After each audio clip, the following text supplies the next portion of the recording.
ମୁଁ କଟକ ଭଗତପୁରରୁ ଆସିଛି। ଆଉ ଏଠିକାର ତ ମନ୍ଦିର ବହୁତ ପ୍ରସିଦ୍ଧ। ଏଠିକା ପ୍ରସାଦ ବି ବହୁତ ଭଲ ଲାଗେ। ଆମେ ଏଠିକା ନିତିଦିନ ଆମେ ତ ଆସୁ, ସବୁ ସୋମବାର ପ୍ରାୟ ଆମେ ଆସୁ।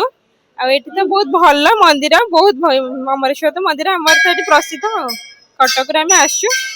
ଆଉ ଏଠି ଆଉ କଣ କହିବି, ବହୁତ ଭଲ। ଆଉ ଆଜିକାର ନ୍ୟୁଜ୍ ସମସ୍ତଙ୍କ ପାଇଁ ହାପି ନ୍ୟୁ ଇୟର। ସାମଲ ଏ ଇଂରାଜୀ ନବବର୍ଷ ସମସ୍ତଙ୍କ ପାଇଁ ଭଲରେ ଯାଉ।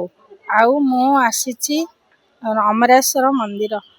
ପ୍ରଭୁ ଜଗନ୍ନାଥ ସମସ୍ତଙ୍କୁ ଭଲରେ ରଖନ୍ତୁ ନବବର୍ଷ, ଏତିକି ମୋର କାମନା। ଆମେ ମୁଖ୍ୟ ପୂଜକର ପୁଅ। ଏଠି ପ୍ରାୟ ଭୋର 4:30 ବେଳକୁ ଠାକୁରଙ୍କ ସ୍ନାନ ହେଲା। ସ୍ନାନ ପରେ ମାଙ୍କର ଅଛି ବାବାଙ୍କର ସ୍ନାନ ସବୁ ଯେଉଁଭଳି ଭାବରେ ଆମ ନୀତି ନିବାସ ଭାବରେ ସବୁ କରାଗଲା।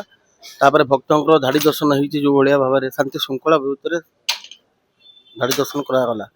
ତାପରେ ମଙ୍ଗଳା ଆଳତି ହେଲା। ମଙ୍ଗଳା ଆଳତି ପାଇକି ଲୋକ ସନ୍ତୁଷ୍ଟ ହେଇକି ବାବାଙ୍କର ପଣା ପାଇକି ଗଲେ। ଆଉ ଯେଉଁ ଭକ୍ତମାନେ ସବୁ ଆସିଲେ ଦର୍ଶନ କଲେ, ଆରାମରେ ଶାନ୍ତି ଶୃଙ୍ଖଳା ଦର୍ଶନ କଲେ। ବାବାଙ୍କର ନୀତି 12ଟା 15ରେ ନୀତି ଭୋଗ ଲାଗିଲା। ଅନ୍ନପ୍ରସାଦ ବାହାରିଲା ପରେ ଭକ୍ତମାନେ ଆସି ଅନ୍ନପ୍ରସାଦ ନେଲେ। ଶାନ୍ତିଲତା ସେଠି, ମୁଁ ସିଟି ହଷ୍ଟେଲ ଚାକିରି କରିଥିଲି, ବର୍ତ୍ତମାନ ରିଟାୟାର୍ଡ କରିକି ରହିଛି। ମୋର ଘର ଏଇ ମଣିଷ ଛକରେ।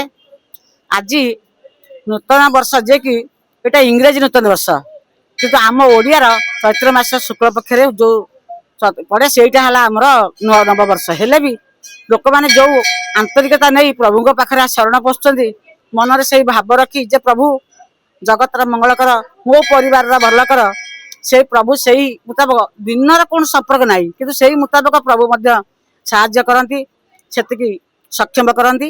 ଆଉ ଏଇ ନୂତନ ବର୍ଷ ସମସ୍ତଙ୍କ ପାଇଁ ଶୁଭ ହଉ।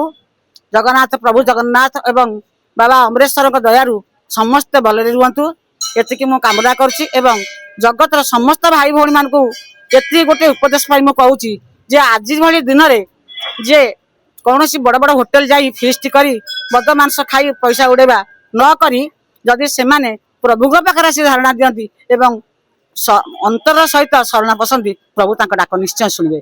ମୋର ଏତିକି କହିବାର ଥିଲା ଯେ ଏଇ ଗୋଟେ ଉପଦେଶ ସମସ୍ତେ ସେଥିରେ ନବାତି। ଆଜି କାଲି ରାତି ଭରି ବହୁତ ଭୋଜି କରିଛନ୍ତି, ବହୁତ ଜନ୍ତୁ ମାନଙ୍କର ହତ୍ୟା ହେଇଛି, ମରଣ, କିନ୍ତୁ ଏଇଟା ବହୁତ ଦୁଃଖ କଥା। କିନ୍ତୁ ଆମ ଭାରତ ସନାତନୀ ଧର୍ମୀ, ଯେ କି ସବୁ ୱାର୍ଲଡ ଭିତରେ ଗୋଟେ ଦେଶ ହେଲା ଭାରତ ଦେଶ, ସନାତନୀ ଧର୍ମୀ ଦେଶ। କୌଣସି ଜାଗାରେ ଏମିତି ନାହିଁ, କିନ୍ତୁ ସେଇ ଦେଶର ଲୋକମାନେ ଯଦି ସେଇଭଳି କରିବେ, ଏଇଟା ବଡ଼ ଅନ୍ୟାୟ ଏବଂ ଅଶୁଭ କାର୍ଯ୍ୟ। ତେଣୁ ବର୍ତ୍ତମାନ ଆଉ ଗୋଟେ କଥା ମୁଁ ଶୁଣିବାକୁ ପାଇଲି, କାଲି ଜ୍ୟୋତିଷ ମହାରାଜ ମାନଙ୍କର ବହୁତ କଥା ସବୁ ଚାଲିଛି ଯେ 2026 ମସିହା ବହୁତ ଅଶୁଭ ଅଛି। 2026ରୁ 32 ପର୍ଯ୍ୟନ୍ତ 7 ବର୍ଷ ଅଶୁଭ ଅଛି।